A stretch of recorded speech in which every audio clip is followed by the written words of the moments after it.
దేహం కాకుండా పోయాను.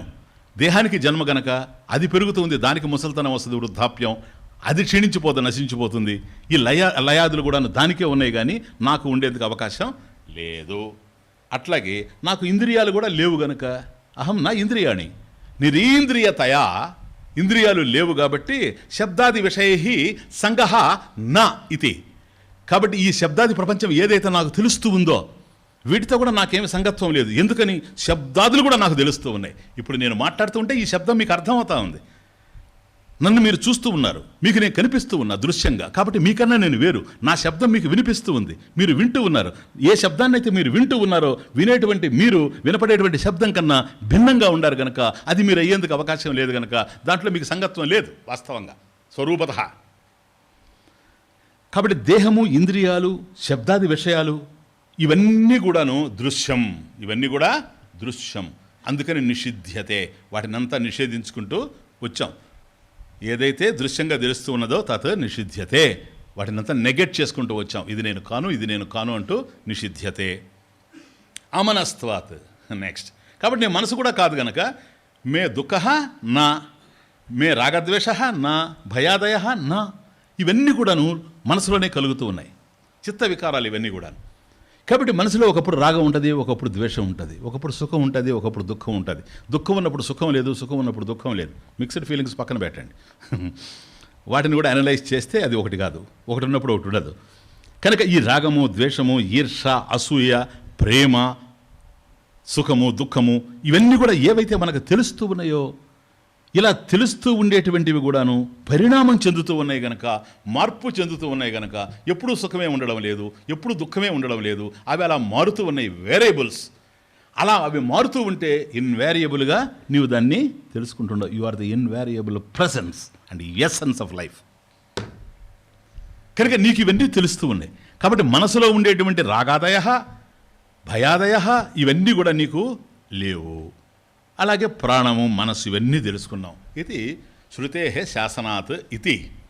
ఈ విధంగా శృతి చెప్పింది. జస్ట్ లిసన్ చెప్పింది కదా. ఇంతవరకు వచ్చిన తర్వాత ఈ మనసులో ఉండేటువంటి భయాదులు, రాగాదులు కూడా నేను కావు. ఎందుకనంటే దృష్ట నష్ట స్వభావత్వాత్, అవి కనిపిస్తూ ఉన్నాయి, కనుమరుగైపోతూ ఉన్నాయి. ఒకప్పుడు ఉండి ఎప్పుడూ ఉండడం లేదు కనుక అవి నేను అయ్యేందుకు అవకాశం లేదు. ఇవన్నీ దృశ్యాలు, అన్నీ నిషిధ్యతే, వాటిని నెగెట్ చేసేసాము, నిషేధించాము. 32, 33 శ్లోకాల్లో శుభ్రంగా దేహాన్ని, ప్రాణాన్ని, మనస్సుని, బుద్ధిని, శబ్దాది విషయాల్ని మొత్తం వీటినన్నిటి కూడాను నిషేధించుకుంటూ వచ్చాం. ఏమని? నేను కాదు అని. వీటన్నిటిని నిషేధించిన తరువాత ఏముంది? ఇవన్నీ మనం కాదని నిషేధించాం. నిషేధించిన తరువాత వాట్ రిమైన్స్? ఏం మిగిలింది? ఏదో ఉంది. ఆ ఉన్నది ఏదో, అది నిషేధింపబడ్డాయి చూచారా, ఇవి ఏవి కాదు.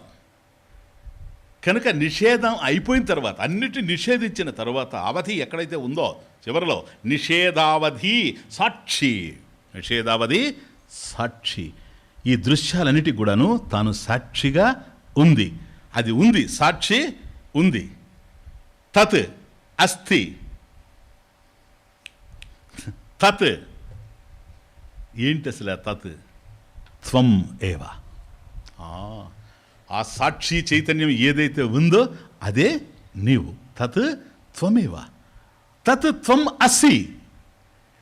తత్ ఆ అన్నిటి నిషేధించిన తరువాత ఏదైతే మిగిలిందో నిషేధావధి సాక్షి, ఆ సాక్షి చైతన్యం త్వం ఏవ, నీవే. కాబట్టి తత్ త్వము అసి. క్లియర్.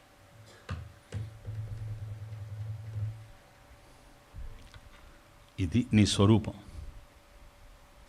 చూసారా? ఇప్పుడు ఒక్కసారి కనుక మీరు అనలైజ్ చేసుకుంటే, మనం ఈ ప్రపంచంలో దేనికోసమైతే దుఃఖపడుతూ ఉన్నామో ఎక్కడా దానికి మనకు సంబంధమే లేదు, ఆరోపితం తప్ప. ఎందుకని అవేవి మనం టచ్ కావడం లేదు. మన పరిస్థితి వేరే. అవి ఉండినా మనం ఉన్నాం, అవి లేకపోయినా మనం ఉన్నాం. కాబట్టి అన్నీ పోయిన తర్వాత సాక్షి చైతన్యం ఏదైతే ఉందో అదే నీవు. తత్ త్వం అసి మహావాక్యం వచ్చింది. ఈ స్వరూపమే నీవే ఆత్మ. తత్ ఆత్మ త్వం ఏవా, నీవే. ఇప్పుడు చెప్పు, నువ్వు ఎట్లా ఉన్నావు? దేహం ఉంటే ఉండనివ్వండి, నేనున్నాను. దేహం పోతే పోనివ్వండి, నేనున్నాను. ఇది స్వరూపం. దేహం ఉంటే దేహానికి అలా ఉండడానికి ఆధారంగా నేనున్నాను. ఒకవేళ దేహం పోతే దేహం పోవచ్చేమో, కానీ నేను ఎక్కడికి పోవడం లేదు. ఆకాశవత్. క్లియర్? ఎట్లా ఉన్నావు నువ్వు? అన్నీ పోయిన తర్వాత, అన్నిటిని నిషేధించిన తర్వాత నువ్వు ఎట్లా ఉన్నావు? అహమస్మి ఉన్నావు నువ్వు. ఎందుకని? నిషేధించిన తర్వాత అవి నిషేధింపబడ్డాయి అని నువ్వు చెబుతూ ఉన్నావు గనక, నువ్వు ఉంటేనే చెబుతూ ఉన్నావు కాబట్టి నువ్వు ఉన్నావు. ఎలా ఉన్నావు? అహమస్మి, నేనున్నాను. నెక్స్ట్, నిర్గుణో నిష్క్రియో నిత్యో నిర్వికల్పో నిరంజనః నిర్వికారో నిరాకారో నిత్యముక్తోస్మి నిర్మలః.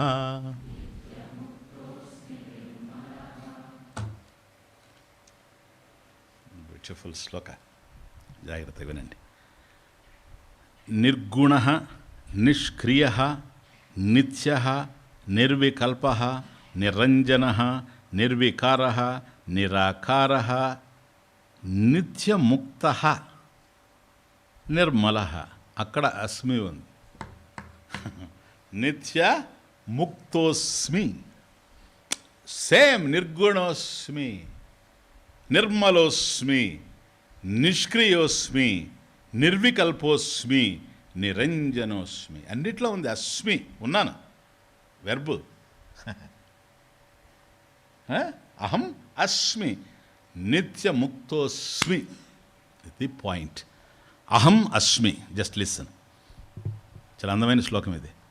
అహం అస్మి, నేనున్నాను. నేనున్నాను అనేది నా అనుభవంలో ఉంది. నువ్వు చెప్పాల్సిన అవసరం లేదు. నేను ఎలాగైతే ఉన్నానో నువ్వు ఉన్నావు. త్వమసి. నేనున్నట్టు నా అనుభవంలో ఉంది, నువ్వు ఉన్నట్లుగా నీ అనుభవంలో ఉంది. ఎవరెవరు ఉన్నట్లుగా వాళ్ళ అనుభవాల్లో ఉన్నది. ఈ అనుభవాలు మనం గడిస్తూ ఉన్నాం. ఇప్పుడు అహం అస్మి అన్నప్పుడు, ఇవన్నీ నిషేధించిన తర్వాత నువ్వు ఎలా ఉన్నావయ్యా అని అన్నప్పుడు ఎవరిని అడిగినా అహం అస్మి నిర్గుణోస్మి అని ఎవడంటాడు? నిత్యముక్తోస్మి అని ఎవడు మాట్లాడుతున్నాడు? అహమస్మి అని అంటున్నాడు. నేనున్నానంటున్నాడు. అంతవరకు బాధ లేదు. నేను చెప్తున్నా అహమస్మి, నువ్వు చెప్తున్నావు త్వమసి. నేను కూడా చెప్తున్నా త్వమసి, నువ్వు ఉన్నావని. మీరు చెప్తున్నారు స్వామీజీ త్వమసి, మీరున్నారని. ఓకే, ఇక్కడ ఏ విధమైనటువంటి తేడా లేదు. నువ్వున్నట్టు నీకు తెలుసు, నేనున్నట్టు నాకు తెలుసు. నీ అనుభవం నీకుంది, నా అనుభవం నాకుంది. ఎలా ఉన్నావు అని ప్రశ్నించినప్పుడు, ఎలా ఉన్నావని ప్రశ్నించినప్పుడు ఇంతకుముందు నిషేధించాము చూచారా, వాటిల్లో ఏదో ఒకటి తగిలించుకొని సమాధానం చెప్తున్నావు. క్లియర్? ఎలా ఉన్నావయ్యా అని అంటే ఏదో ఉన్నాను లేదు. అది డేంజర్.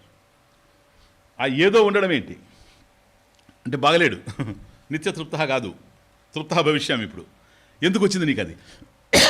నా పరిస్థితులు బాగాలేదు. ఘోరం అయిపోయింది. పరిస్థితులతో సంబద్ధం పెట్టుకొని ఉండవు. శబ్దాది విషయ సంగ నిరింద్రియతయా నా. ఇంకెక్కడి నుంచి వచ్చింది నీకు ఇవన్నీ? కాబట్టి ఉన్నట్లుగా అందరికీ అనుభవంలో ఉంది. కానీ ఎలా ఉన్నావని ప్రశ్నించినప్పుడు ఏవైతే తను కాదో అవి తీసుకొని వచ్చి తగిలించుకొని సమాధానం చెబుతూ ఉండాడు. అలా తగిలించుకోవడంలోనే నెక్స్ట్ ఏమంటున్నాడు తెలుసా? ఇదిగో దుఃఖం, బాలేనండి ఎందుకంటాడు తెలుసా మాట? ఆ దుఃఖం ఎందుకు వచ్చిందో తెలుసా? తనలో లేదు దుఃఖం, తాను కానివి తనవి అనుకోవడం వల్ల దుఃఖం ఏర్పడింది. ఇది బంధం. దుఃఖాన్ని కల్పించేది ఏదైనా బంధమే.